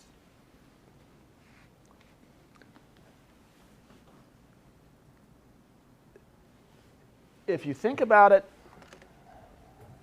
like Eric, you probably remember me saying this. Like, I'm going to be buying kids baseball cards one day because they're not preparing for... He or she who has cash, when markets go down, make all the money. So, let's say that the market goes through some sort of shift. There will be opportunities. If you did everything right back here, you saved up enough cash to pounce on these opportunities. So let's say that maybe you weren't a part of this one, but the next cycle, it takes one good business cycle for you to make all the money you've ever wanted in your lifetime. Trust me, I have an investor right now that during that last shift acquired close to 100 rental properties. He was buying these row homes in Dundalk for like $60,000. They're now worth like $170,000, $200,000. So, and somebody else paid his rent the whole entire time. So now what he is doing is he's starting to liquidate some of these rentals, free up cash, because there'll be more opportunity. He's going to rinse and repeat it again. Like he bought so many properties. He was prepared for it. So that's the other really big opportunity, is when you come out of it, still try and stay on that frugal, pay yourself first, put money aside for investment. When that next cycle comes, you're ready for it. Like you are ready for it.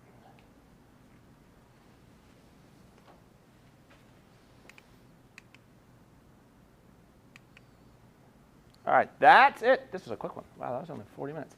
All right, what questions do we have? So this one's all about the, Oh, I got a question. what are your action steps that you're going to take? And that's what I'm going to ask you. Okay, so kind of what I got out of the button up your pendings, you know, your pipeline, your prospects, and your lead generation. You kind of said that was what you used for follow-up? So like, It's kind of like the priority of what I want to look at on a daily basis. okay, so, well, my question is, okay, you've got someone that's a prospect, or they're in your pipeline, kind of made, and I'm talking listing. Uh-huh. You know, yeah, I'm thinking about it. You know, we're doing, I got a guy right now. He said, we're remodeling the kitchen. It's gonna be 8 weeks before the cabinets come in. So I'm not gonna make my decision whether I'm gonna stay, whether I'm gonna sell and buy something else, or whether I'm gonna buy something else and hold it and rent it. I'm not ready to make that decision for 8 weeks. So He said, call me then. Well, I'm certainly gonna call him before then. Mm-hmm. And I'll probably call him in 2 weeks just to say, hey, this just hit the market in your neighborhood or something. But it's like, how often, I mean, he told me, he said, I don't want you to waste my time or your time. Don't call me until the end of June. That's what he told me. But I don't want to wait till the end of June, but I don't want to be a pest either.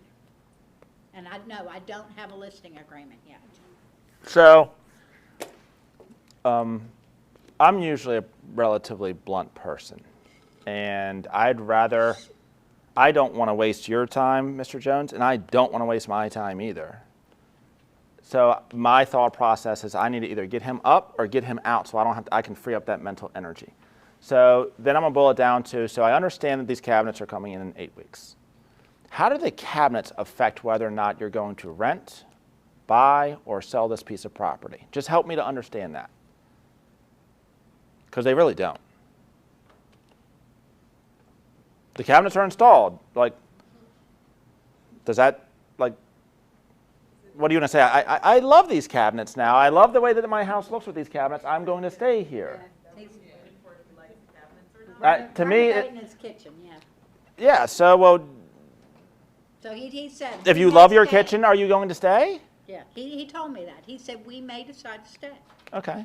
He So told me that. what's the He's- decision process that, I'm just trying to understand once again, because what if I happen to come across a buyer that's looking for this exact house, or I might come across a tenant that's looking for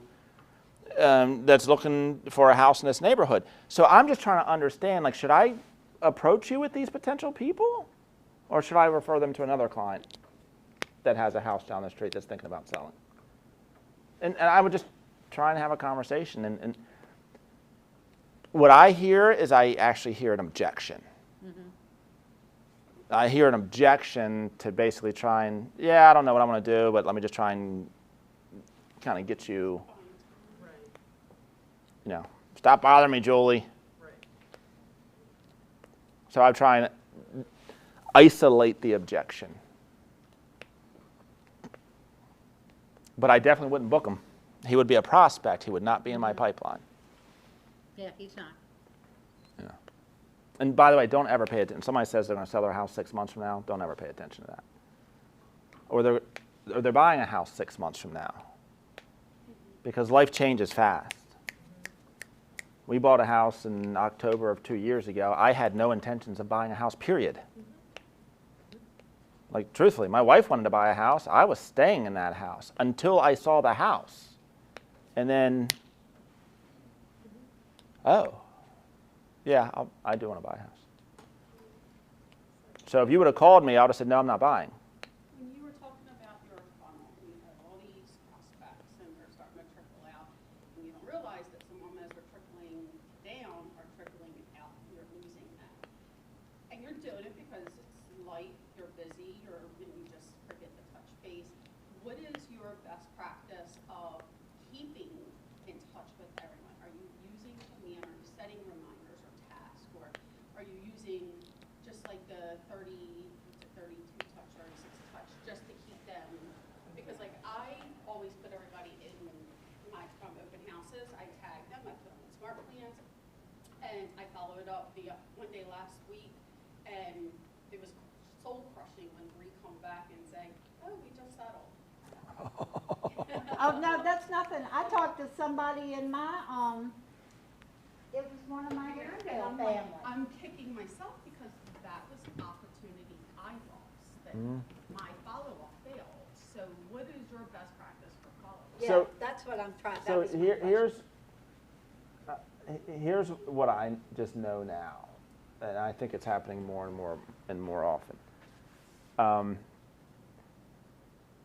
How many of you read all the office emails, or all the emails you get from KW International? There's so many, I can't keep up. So emails, Jeff, we track. What was the open rate on emails that we were tracking? When we first started, out of probably like 19,000 emails, anywhere from 500 to 2,000. Were actually opened. 2,000 was, like really good, considering like the rest So anything that is done via and you all do the same thing. Like, trust me, from the market center, it's like, I can't tell you the number of people, I didn't know that y'all were doing that. Oh, well, we emailed you. I swear, I didn't get it. Like, I didn't get it. So now text messaging, much, much, much, much higher. They actually said that in family reunion. Yeah. That people respond faster to text than any, Yeah. or even, they don't even want to pick up the phone when you're calling. They'd rather you text. Yeah. Yeah, so start thinking about what is your marketing doing? What can you do via text message? Because you can still, I mean, and whether you use command or you want to invest in another product, there are products that are out there where you can send all kinds of things via text message. And then you also have to start thinking about, what am I sending to somebody to cut through the noise? Because we are all bombarded with stuff. So what am I sending to them to cut through some of that? So we were doing the monthly market update things, and then we switched over to an actual video. Big difference. The video, they can identify you. You're a real human being. Like you all know this. Like, if you see an email with a picture on it, does that feel different than just a plain email without a picture of the person? You almost feel like, oh, I kind of have a relationship with you. So are you sending out video emails? Is it evaluate the content? Is it relevant content that they want to keep coming back? They want to consume the content.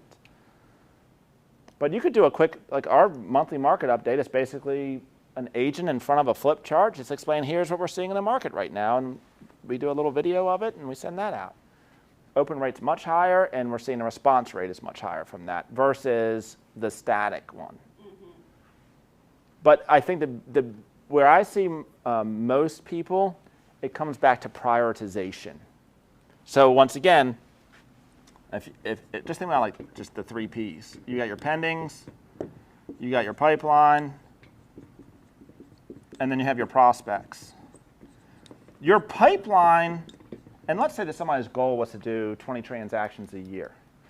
Your pipeline is probably never that crazy looking. You might have 5 to 10 people in there at any given time. Yeah, that's probably about right. So that's not, it's very, very succinct to be able to look at if you have a qualification and you're scrutinizing what is in my pipeline, you're only looking at 5 to 10 people, and you should be thinking I need to communicate with them probably on a weekly basis in some way, shape, or form. I'm just worried that I'm going to lose somebody in that prospect field. Down here. Yes, because I'm focusing so much on the pending and the pipeline that I'm going to not focus on them and lose that touch. And then when I do touch, that's when I get the news, we just closed. Well,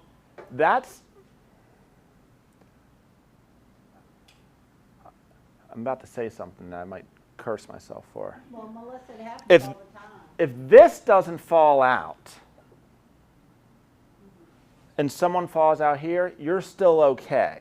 If you have enough in here to meet your expenses. Mm-hmm. The worst thing that can happen is when these ones fall out because we're spending too much time with these ones. And so I would rather I don't ever want to see people lose business. But this is the part right here that I pay the most attention to. This, yeah, I mean, like I said, text message I think is, and even here, Melissa, there's some sort of grading mechanism that you should probably use. Hot,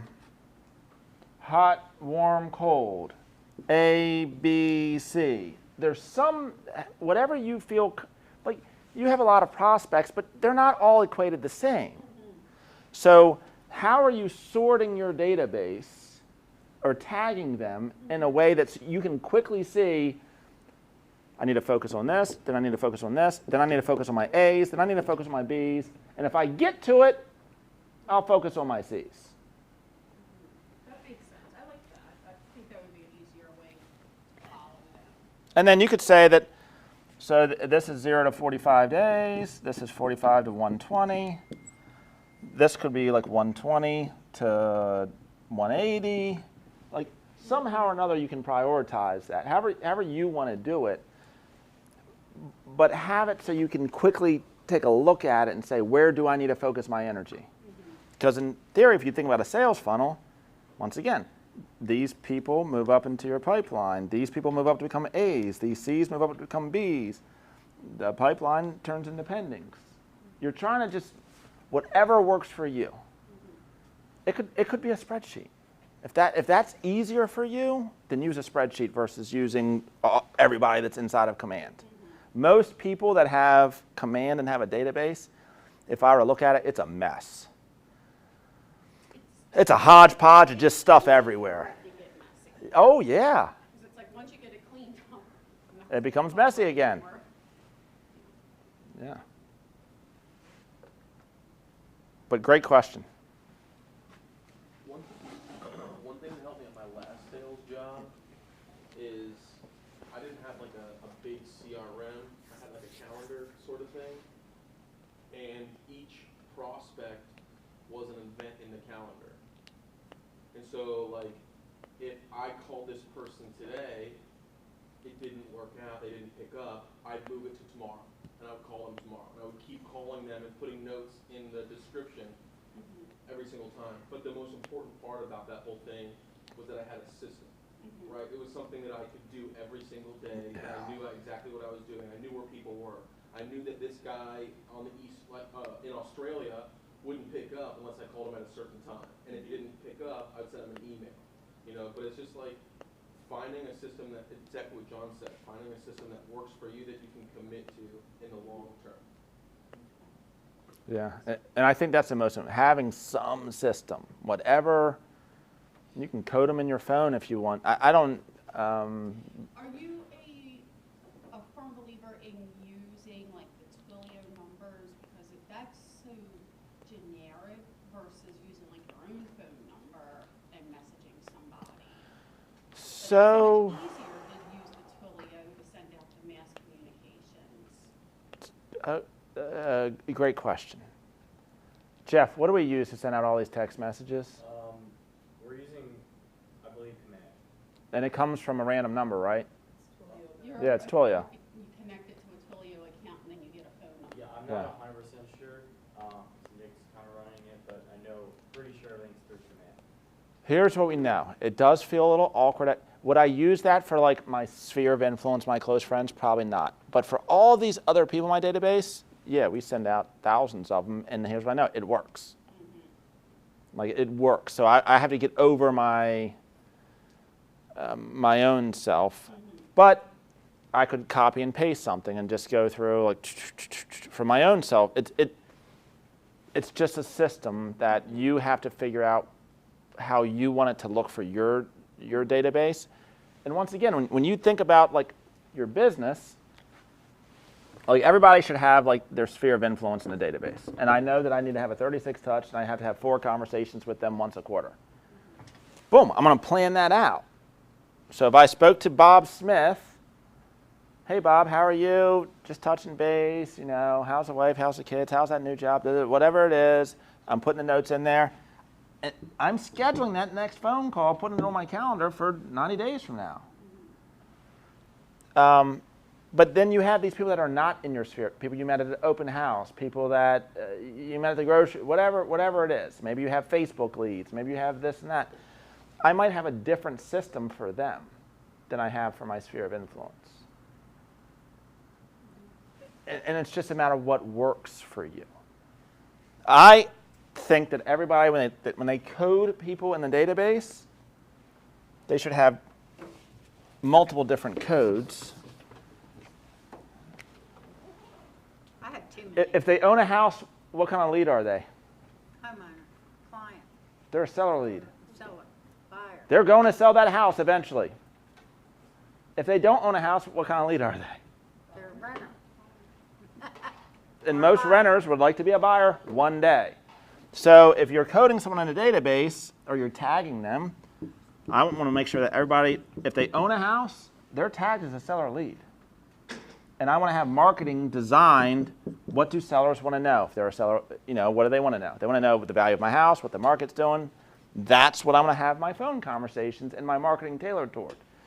If they don't own a house, they are a buyer lead. So my conversation with them is, hey, I know you're still renting over at 123 Main Street, da-da-da. Let me just ask you a quick question. If you were to ever move and buy a house, where would you go? What would that house look like? What would your dream house look like? Oh, it would be a 3-bedroom, 2-bath townhouse in Elizabeth's Landing. I'm going to set them up on alerts for 3-bedroom, 2-bath houses in Elizabeth's Landing. And I'll title the alert Your Dream House. Like, I want to just program them to always being seeing something from me. So everybody should have some sort of automation to it.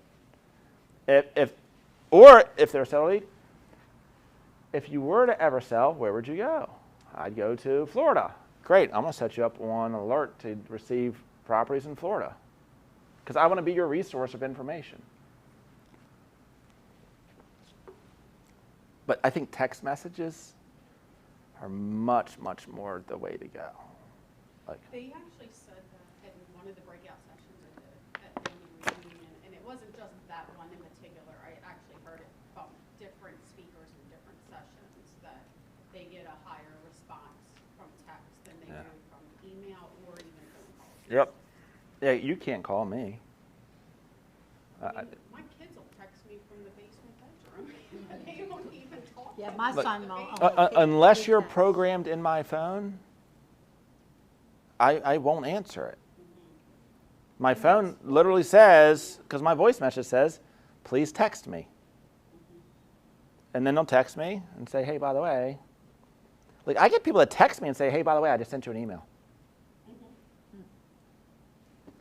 So we should be thinking the way that the same thing that we want. Utilize social media. Oh my God, I've said this for years. Like, as much as possible, you should have people's social media accounts. As much as possible. How you incorporate that into a conversation is up to you, but as much as possible, you want to be Facebook or Instagram or TikTok friends or whatever. And why is that important? I want to know because I have horrible luck with that. Because people put all their dirty laundry out there. And it gives me something to talk to you about. So literally, like at night while I'm lying in bed, I will literally just scroll through my feed. Oh, cute puppy. Oh, da-da-da. I really don't care about your puppy. Like, I will post things to generate a response sometimes. Like, hey, does anybody have a great recipe for pot roast? I don't really need your recipes. I can Google it. I'm just looking for interaction with people. The kid just is going off to college. Oh, congratulations. So I'll just lay in bed and I'll just comment on people's stuff. Like, I don't put a whole lot of thought even into it. You got a new dog? Cute dog. What kind of dog is that? Just so they see my face. If I don't have their social media profiles, I don't see that you're airing all your dirty laundry. You don't know who's getting divorced. Yep. Just had a baby. Yep. Now, how you incorporate that into a conversation is going to be up to you.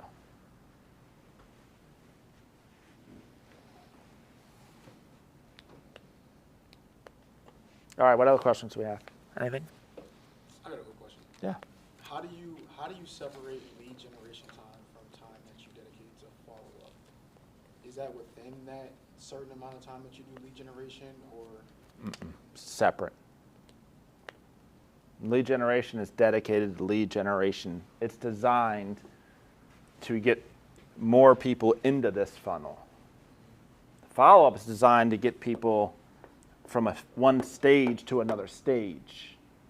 So think of it like this way. Lead generation should always be like top of funnel. So if we drew this and said, all right, your closings happen here, your pendings happen here, your pipeline happens here, your prospects happen here, your lead generation happens up here. It's designed to put more people into this thing to then work through here. Your follow-up is there. So if I have 100 people in my database, I'm sorting them. Some are going to be prospects, some are going to be pipelines, some are going to be pending. And I'm calling a database everybody in my database. Lead generation is designed to get more people into my database. Because at some point in time, I've run through my database. Like, you know what I'm saying? Like, you need more people to talk to. Yeah, it's exhausted at some point. So yeah, it's separate. And most people confuse that. Yeah. What'd you do all day? Follow-ups all day, man. Had a busy day of follow-ups. And they forget to put more stuff in there. Is there like a recommended time of how long you should do follow-ups each day? As long as it Well, takes. how long is it? Yeah, as long as it takes. So, but truthfully, it's probably not as much as we like to think that it is. Like, we'll spend like 3 hours. I'm making follow-up phone calls. Like, come on, man. Like, really? Did you had that? Your pipeline is so fat you had to spend 3 hours on follow-ups. Well, the numbers don't show that you had that many. That's why we track numbers, because numbers don't lie. If you lead generate every day, nobody ever has any issues. However you want to do it, there's a lot of ways to do it. Is there anywhere to find a good source of follow-up scripts that are just geared more to the market that we're in and short and sweet but powerful, you know? And when I say follow-up script, I mean follow-up for just everything. A quick text message follow-up script or a, you know, Yeah. a script for if somebody asks, well, we all know about the, you know, how to respond about the market, but those kind of follow-up scripts that are geared for what we're living in right now. So for people that are not here and here, I'll tell you what I would recommend, because I think it's just, and I actually stole this from my insurance agent. So my insurance agent literally calls me once a quarter. The only other time I'll hear from him is if, God forbid, I get in an accident or something like that. And his script goes something just like this. Hey, Newman, it's Underwood. I just want to let you know I've reviewed all of your policies. I don't think there's any changes we should make at this point in time, unless you have something coming up on the horizon that I need to know about. You thinking about making any changes? Thinking about buying a house? Thinking about buying a boat? Thinking about buying a motorcycle? Have any more kids? You know, whatever it is. Hey, by the way, how's the wife and kids? It's literally clockwork. So how we reverse engineer that is, if somebody's a seller, what do they want to know? How's the value of their largest asset doing? So, hey, Newman, it's Underwood. I just want to let you know I've analyzed the market in Glen Burnie. Here's what we're seeing right now, and here's how it's impacting the value of your house. Are there any changes that are coming up that I need to be aware of? By the way, how are the wife and kids? It's simple. It's like literally he's... And that's it, simple to the point, but powerful. Yeah. And because what... a lot of times when you're doing script reading with your partner, just so long and wordy and. Yeah, and then he'll set it up. You know, I'm going to talk to you in 90 days. Yeah, Underwood, all right, buddy. Like, I'll talk to you in 90 days, you know. Now, here, in conjunction with that, here's what else I get. I get mail from him. I get emails from him. I swear to you, I've never opened up one of his nationwide emails. But I know when Underwood calls, Underwood's calling to do, hey, Newman, it's time for your quarterly update, basically. So I just think that's simple. It's easy. Now, what I would do in addition to that is I would send them the neighborhood nurture type thing.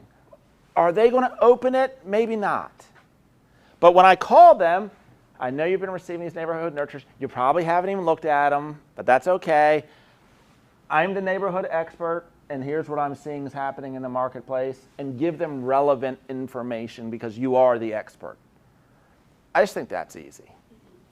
If they're a potential buyer, here's what we're seeing in the market and how it's going to impact you. Has anything changed? By the way, how are the wife, the kids, the job, whatever it is? I'll talk to you shortly. Now, at some point in time, they go into this pipeline thing, and then you increase that. Like if they're in your pipeline, you're probably talking to them at least weekly. But I just wanted to reduce it to the ridiculousness. Like just keep it simple, stupid.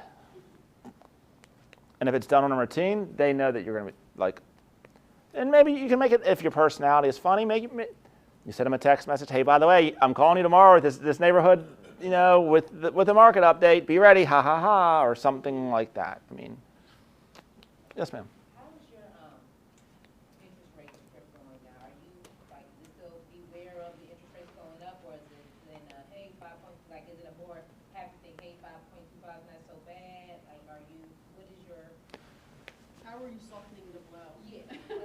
what's your take on that?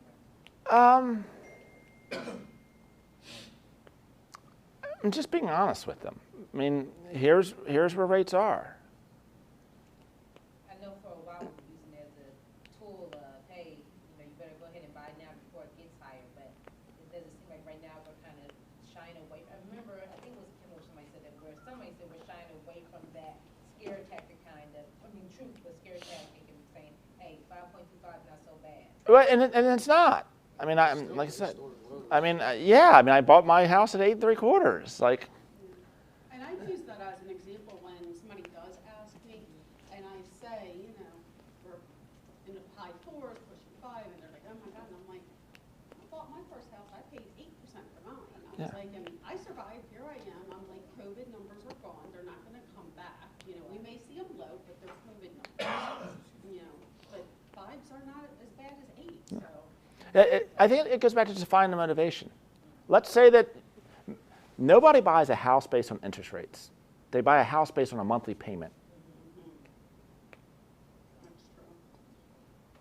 Like it's the car dealerships have used this for years. That's the first thing they ask. Yeah. I just bought a car on Monday. What's your monthly payment? I swear, as soon as we sat down, that's the first thing he said. He was like, how much do you feel comfortable paying a month? Yeah.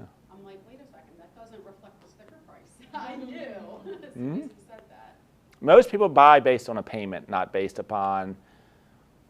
If the interest rates were 12%, but it still fell under $2,000 a month, would you care? Well, no. I mean, because I'm going to spend that in rent anyway. Well, then why are we worried about interest rates? Yeah, I agree. Because what's their alternative? You're going to rent. Well, here's what it's going to cost you to rent that townhouse in Glen Burnie.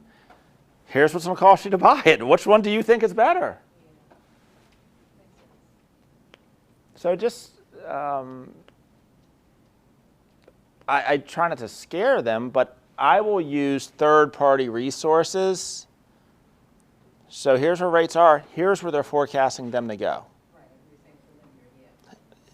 Here's what that might look like. I don't know for a fact that they're going there, but this is what other people that are smarter than me are saying is going to happen. So how do you feel if rates go up from 5% to 8%? Well, I definitely can't afford a house then. Maybe not.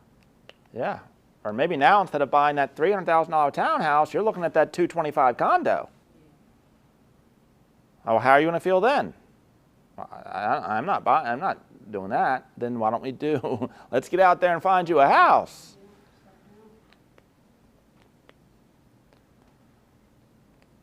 I think this is why it's important to understand the market, and understand these concepts so that you can. These are where the skill-based comes in.